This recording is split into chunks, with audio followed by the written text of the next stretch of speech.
By dedicating this to my mother who couldn't make it today because of some family emergency. So, you know, she's responsible for everything I've ever done, and the reason I'm here standing before you right now.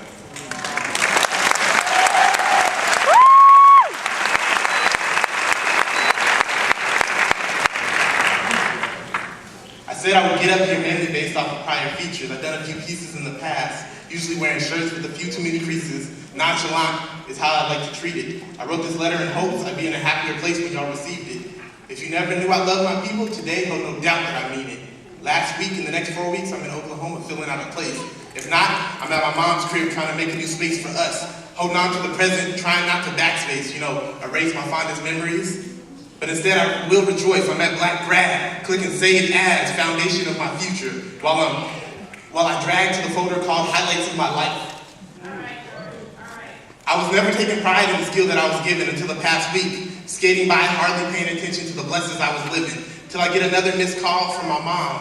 Like, dang, Mom, you calling every 20 minutes. Hello? Yeah, Mom.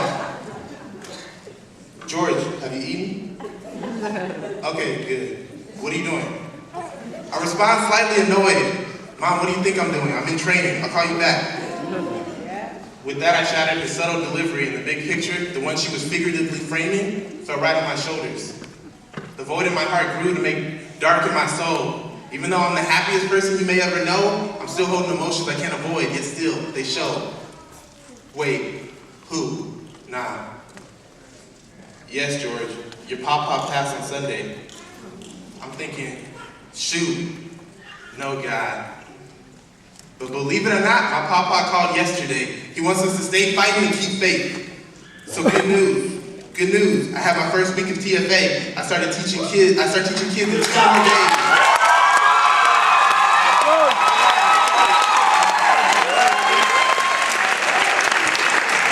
started teaching kids in 2 more days, 3rd grade. Can't wait to see each and every smiling face.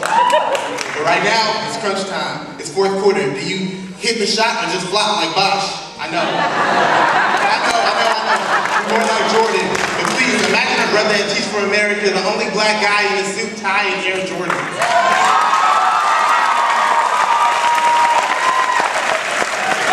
Other days is Kevin Durant, which makes sense. People ask if I'm okay, and I reply, I'm half an hour away from okay. See, people never hear you the first time. College students don't know. This real world is hard. The flight was 3 hours, but it took 12 to get here, so instead, I'm past okay. See, I'm still here to make my grandpa proud, because Lord knows he's still smiling down. I'm pretending my mom's right here with me. She had to be out of town, I guess. Funerals are merely celebrations to mock the devil and tell him we never cave in. So if he's hitting up our phone, just hit ignore and keep him waiting.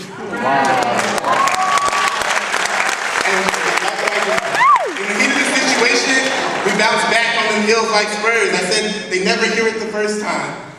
It's a Miami heated situation. We knock the Monarch off his heel, go Spurs.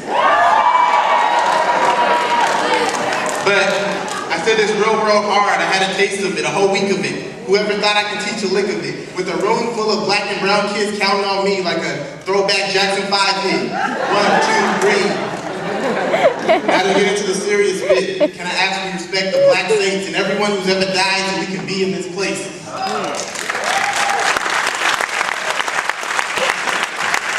I dedicate this to the soul of the late, great Joe Owens. So now it's back to Black Grad. You become the world's envy when you take a reality check. Sometimes it's black and white like plaid. I'm glad to paint the best color the world never grasped. Black, graduated cylinders filled with nightmares. Black, heads popping up in every job, internship, organization, or academic field possible. Black sisters, black brothers, black siblings, black love, from the church to the streets, all the blacks to spice up this little school on the beach. And though we're against me, we are spread like pepper. We cannot be bleached. Our color is true and our achievements divine.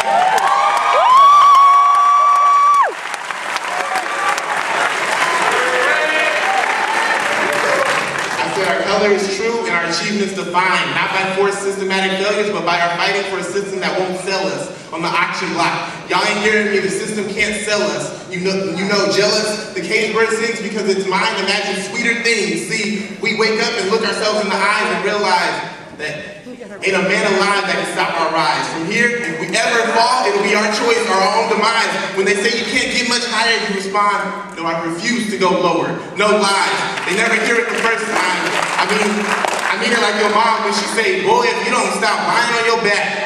Yeah, like that. No lie, meaning knowledge can't rest. It's in between your back and your chest, pulsing, cycling, and recycling the world's facts through our veins.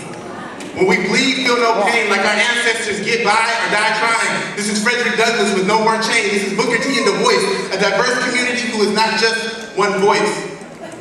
This is the day we all waited for, our day. We made our own name. So go ahead and smack a black on it so they know from whence we came. Congratulations.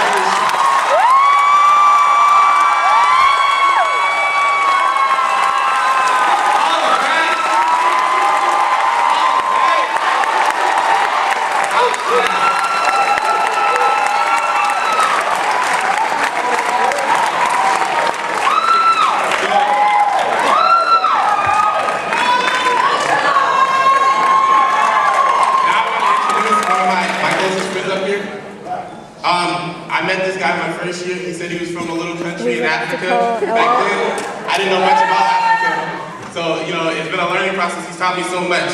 He's been involved in almost any and every reach of this campus and making dreams come true for not just our students, but people in the community and all around UC Santa Barbara. If y'all could please welcome Yoel.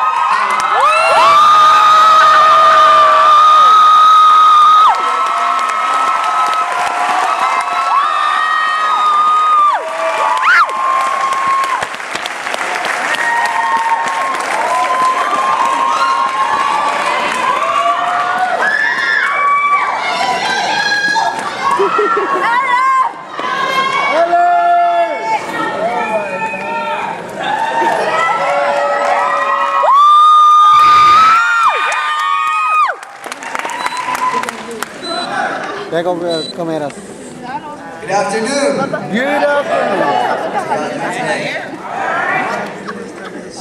So before I start, I want to give a quick shout out to our friend Aisha Brown, who can't join us here today because she's graduating with the College of Engineers as the only black woman engineer.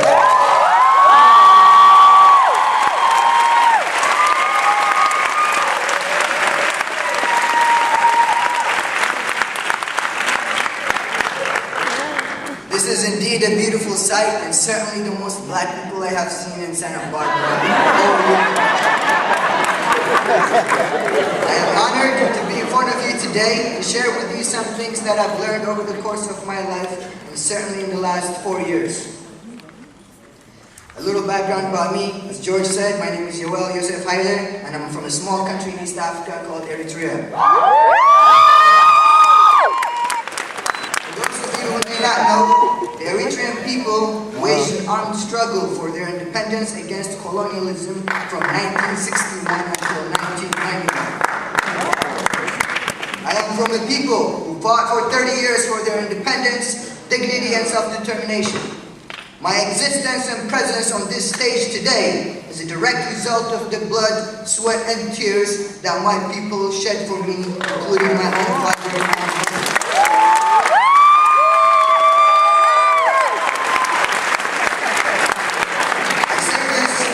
I say this because it is good for us to remember our history and pay homage to the fact that none of us would be here today if our ancestors had not shed their blood for the betterment of our people in Africa, in the Americas, and all over the world. Particularly to my fellow graduates, because we are here today at the university as a result of the blood that was shed by the masses of our people, the question then for us becomes, what is our responsibility to our people, to our communities, to the people without whom we would not be here today? What is our responsibility to ourselves? I ask these questions because we live in a time where our freedoms and dignity is constantly contested and fought for. We live in a time where 1 in 3 black males have had some contact with the American injustice system over the course of their lives, where the increasing number of prisons being built in this country are being filled by black people and poor people and immigrants. We're in a time where racist police and vigilantes kill black people and particularly black men with impunity.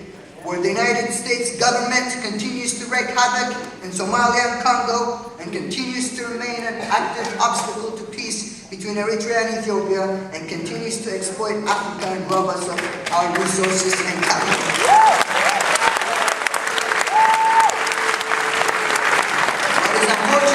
What is unfortunate about the time we live in is that we have come so far and we still face the same injustices and oppression that our ancestors have shed their blood with. My fellow Black graduates, we are inheriting a world with much injustice and inequality against our people. The conditions of our people that I've just described and the opportunities that have been granted to us over the last 4 years bestow upon us the responsibility to wage a struggle for freedom and self-determination of our people all over the world. The great freedom fighter, Nelson Mandela, God rest his soul, teaches us, and I quote, "There's no easy way to freedom. There's no easy walk to freedom anywhere. And many of us will have to pass through the valley of the shadow of death again and again before we reach the mountaintop of our desires." That same mountaintop Martin King talked about. Our walk to freedom, dangerous and costly as it may be, can only be done through organizing. We can never go anywhere or do anything worth doing without being properly organized. The great organizer and revolutionary thinker, Kwame Ture, also known as Stokely Carmichael, once said, and I quote, "There's no such thing as an inferior people. There are oppressed people, and they are not oppressed by superior people. They are oppressed by people who are better organized than they are." The reason why the Ku Klux Klan terrorizes us is because they are organized. They have meetings every week, and their members go to the meetings.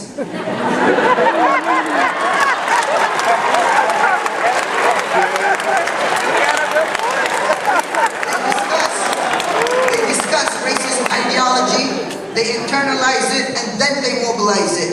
They even make uniforms for that.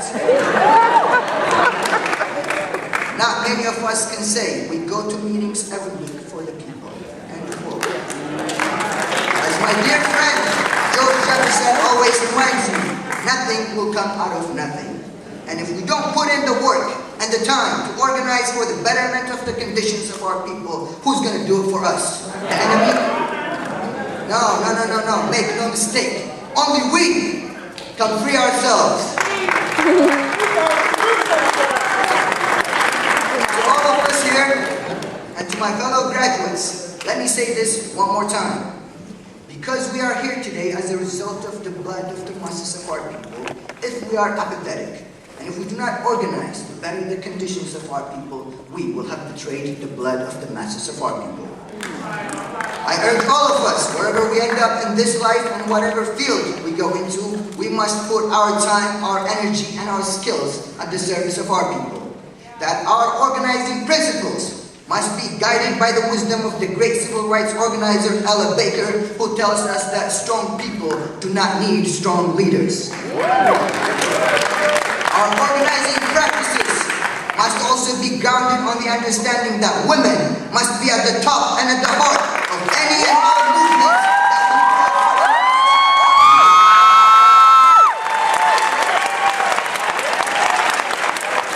we must understand, as the relentless and courageous freedom fighter Fannie Lou Hamer understood and told us, that nobody is free until everybody is free. Our struggle for freedom and self-determination is interconnected with the struggle for freedom of all oppressed people all over the world.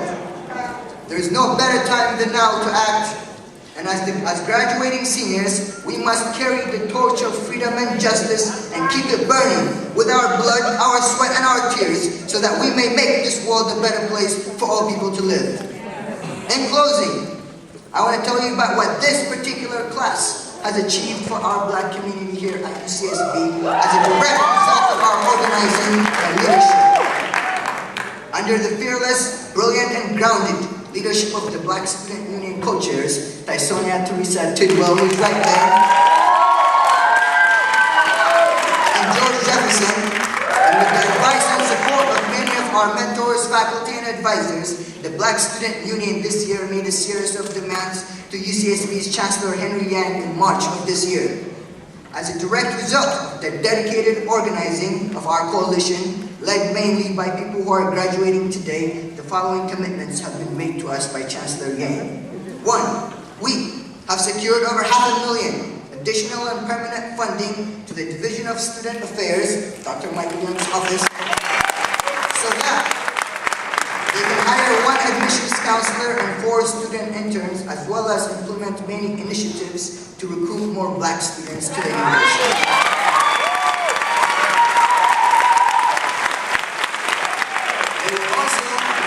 They will also be hiring 2 Black psychologists or psychologists who have extensive experience with Black students in the next few days. So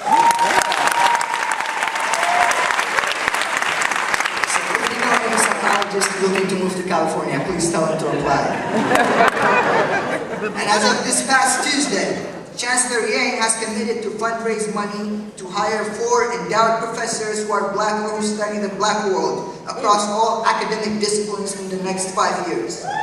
This is a commitment to raise at least $2 million to diversify our faculty so that we, the Black students, may have professors who look like us and understand our struggles in the classroom.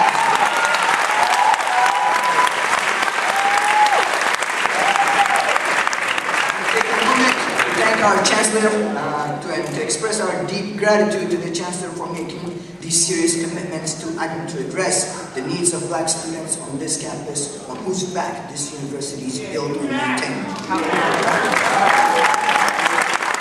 There were several other commitments made, but these 2 are the most significant institutional commitments that have been made thus far.